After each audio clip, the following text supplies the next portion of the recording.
So, nagpalit ka na ng bagong printhead pero still wala pa ring print out or there are still missing colors.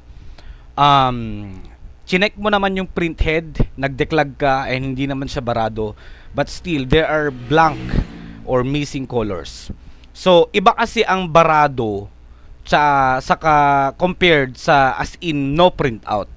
Okay? Kapag barado kasi, may print yan, pero hindi buo yung quality. May mga lines or whatsoever.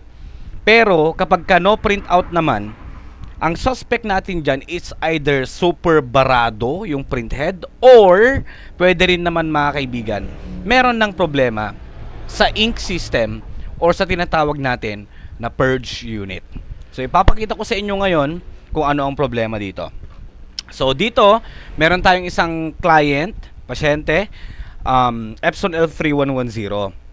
So, nagpalit na si client ng printhead. Alright, nagpalit na daw siya, pero wala pa rin yung black. So, ang problema niya mga kaibigan is black. Mayroon namang lumalabas na kulay as per the test print natin kanina, pero walang lumalabas na black. As in, blanco lang daw siya mga kaibigan. And, ang main suspect natin dito will be the purge unit. Pero, syempre, kailangan pa rin natin i-double check yung printhead kung hindi ba siya barado. So, bubuksan natin to. Make sure na hindi siya nakasaksak. Tanggalin lang muna natin itong kanyang scanner. Yung papel dito na eksena. Alright. So, ito na yan. Ito ang pinaka main na suspect natin. First suspect. Purge unit. Alright. And i-check natin to, itong host na to, na papunta. Kasi purge unit, ito yung humihigop ng ink. Mula sa tank, papunta sa may printhead to the waste pad. So, i-pump out natin to. Kung pumapalag to, that means barado. No? Or baka naiipit yung host. So hindi niya napapaakyat ng maayos yung ink. So, gumawa kayo ng syringe, then pump out natin to. Pero meron pa rin naman cases na hindi naman siya barado, pero wala, defective talaga siya. So, kailangan siyang palitan. So, product will be on the side of this video. So, kung ipapump out natin to, pumapalag siya. Ayan. Pumapalag. So, that means, check natin, baka naiipit yung host. Then, itry natin ulit later on, mag-clean. Okay? So, kung titignan nyo naman, sobrang dumi talaga. Oh.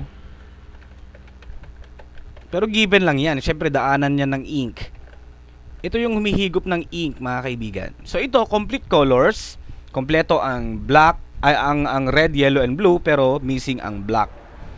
So, i-check natin. So, tanggalin lang muna natin yan. And then, tanggalin muna natin yung kanyang waste pad.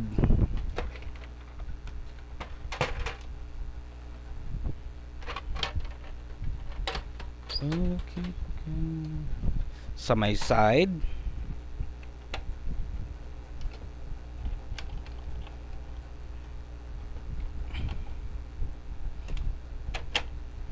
Okay.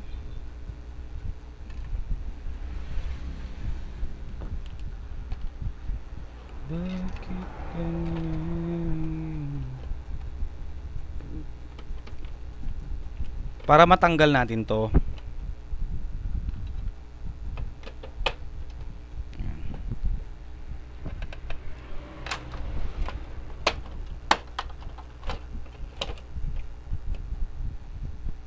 Alright.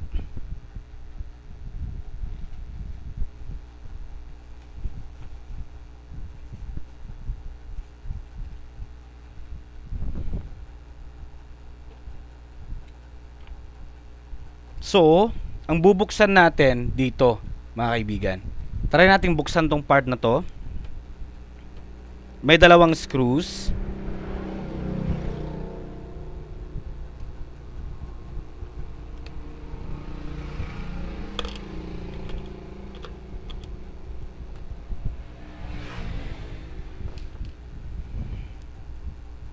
So, tanggalin natin to.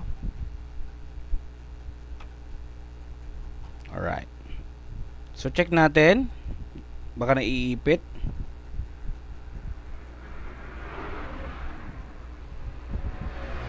Pump out natin to.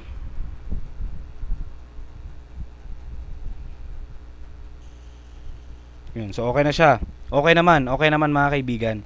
Pero yun nga lang, kung napalabas na natin to, magaan na siya.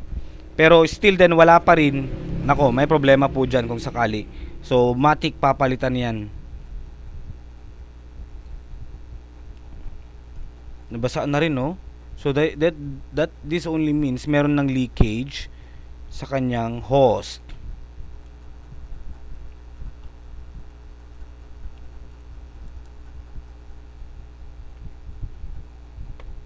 So tanggalin lang muna natin.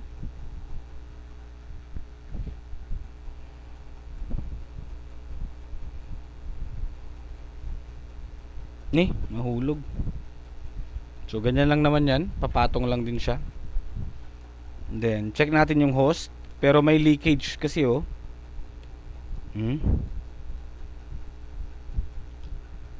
So kapag may leakage yung host, definitely hindi niya mapapakyat ng maayos yung ink.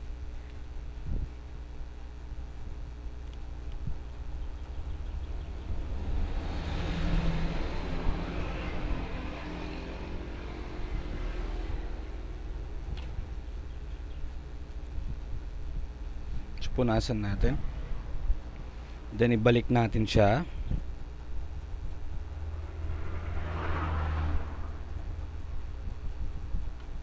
Ayan.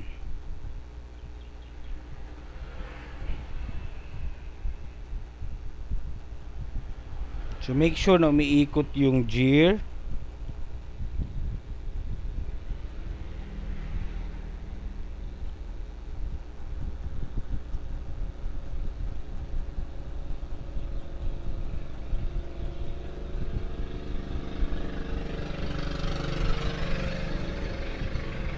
Alright. So pump out ulit natin. Tignan natin kung barado pa rin. Yan. So okay na siya. Ngayon, babalik natin to. Then mag-retest ulit tayo. Mag-head clean or power clean ng isang beses. Kung wala pa rin, that only means merong problema dito sa purge unit. So kailangan yan palitan. Anyway, pwede nyong gamitin yung promo natin sa YouTube. Baka sakaling bibili kayo ng ganito, mapapang personal nyo man o para sa client ninyo. Legit po, may mga papalapag din sa atin dito sa shop.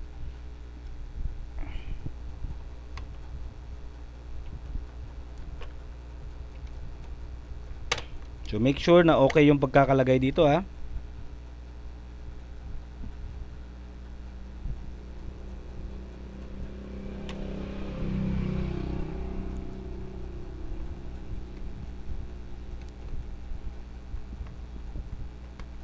Kasi kahit magpalit-palit ka ng printhead kahit ilang beses, kung defective yung purge unit, wala ka talagang magagawa dyan unless mag-replace ka.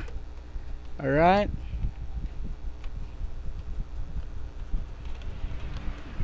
So ngayon, tignan nyo kung may naiipit ba dyan. So check natin ulit kung hindi ba siya naiipit. Okay. So okay naman siya.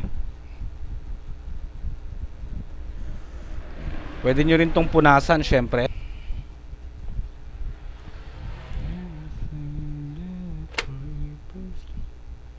Pero kung wala pa rin guys, mapaakyat, ibig sabihin magpalit na kayo ng purge. Okay, pero bago natin i-testing ulit to, check muna natin yung printhead kung hindi naman siya barado.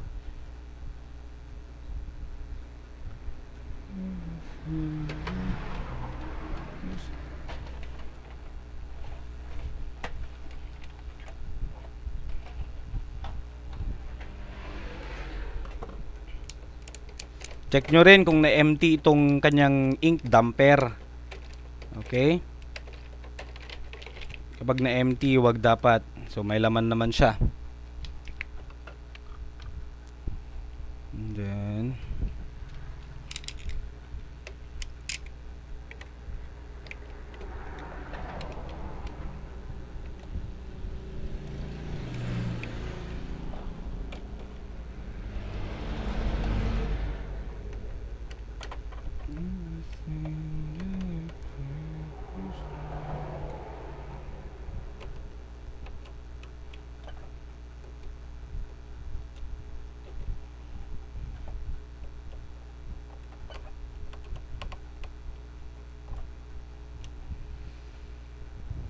Alright, so check natin yung kanyang print head.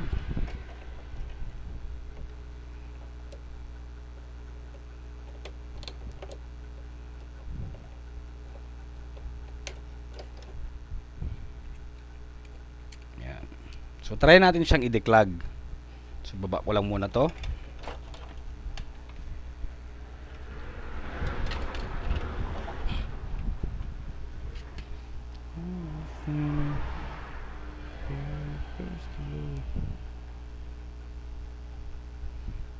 So check natin kung hindi siya barado, especially sa black.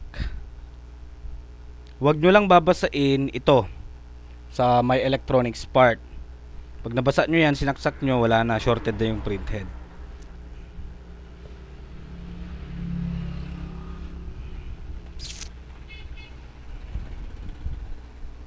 So dapat may syringe kayo.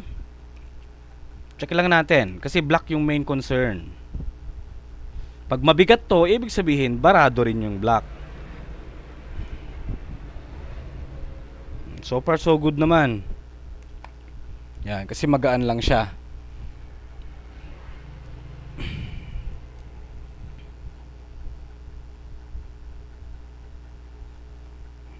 Try nating pa-sprayan ng tubig.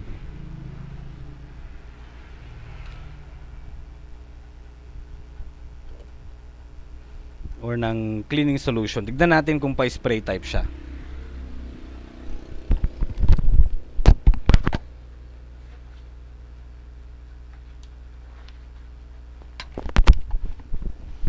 Siyempre, ang gamit natin, Kuyi cleaning solution. Nandyan din sa mga produkto natin. Kumuha lang tayo kahit kalahati.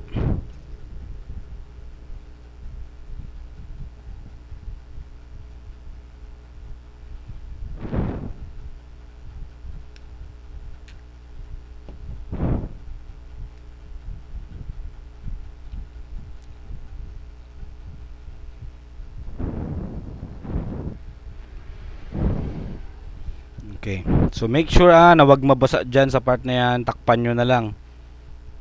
And make sure na bago nyo salpak, patuyuan nyo muna para mas sigurado. So sa black lang tayo kasi test print tayo. Itong black lang talaga ang wala. So lagay nyo. Then dahan-dahan natin. Okay. So far so good. Hindi naman siya barado. Malinis. So okay siya. Salpak natin ulit, then mag-ink flush tayo ulit. Kung wala pa rin, yung purge unit na, mga kaibigan. Kailangan ng palitan yon. At least makikita nyo rin kung paano siya dinadiagnose. Alright.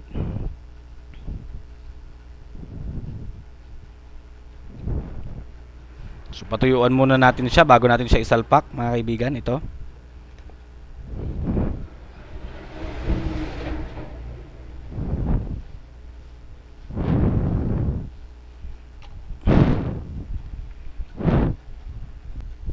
Okay. So ibalik na natin siya, mga kaibigan. So okay naman yung block niya. Goods.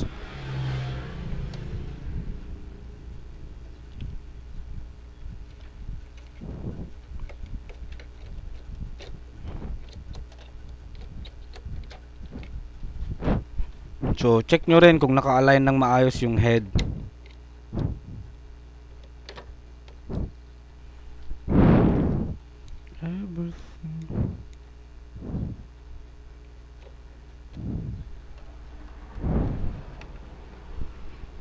Napaka ano ng mga ganito. Ang hassle ng printer, mga kaibigan, no. Buti Epson pa to, how much more sa mga brother.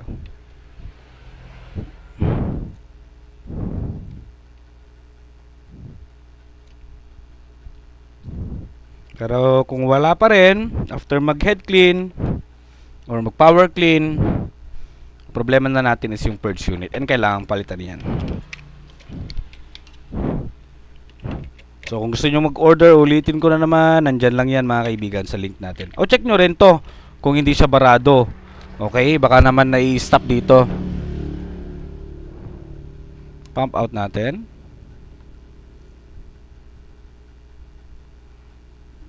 Okay, so far so good. May laman naman na ink. Black, yellow, red, blue.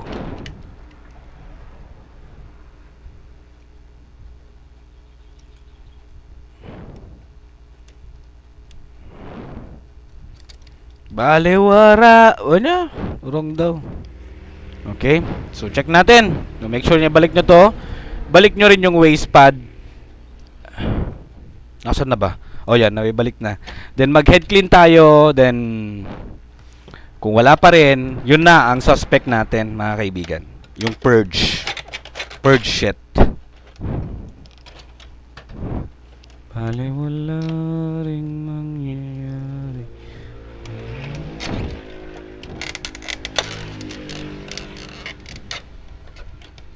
Dumi talaga oh. So tinanggal ko lang muna yung side cover. Lagay natin. Balewala ring mangyayari. Balewalang iyak.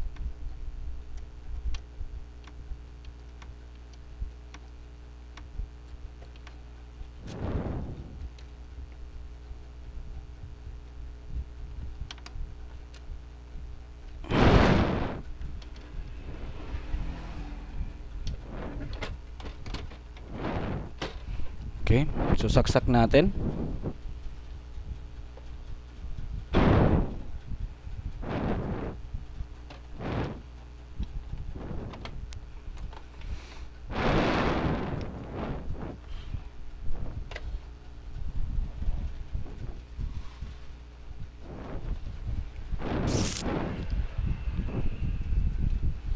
So mag-power cleaning lang ako ng isang beses. I will skip this one na for a while. Then i-update ko kayo. Sabay-sabay tayong mag-test print mamaya. So dapat meron kayong yung resetter tool nito. Alright? Alright. So tapos na tayo mag-power ink charge yung ginawa natin. So mag-test print tayo. So restart lang natin siya. So far may nabawas naman sa black, pero ang problema sa kulay walang nabawas. Ay, oo nga pala, no? Hindi, kasi na-check na. Oo. So, test print tayo. Tignan natin kung may lumabas na ba. Head cleaning. Okay, then print. Kasi kung wala pa rin, purge unit na. So, yun na yung magiging basis nyo, mga kaibigan. Alright. Luckily, napalabas na natin siya.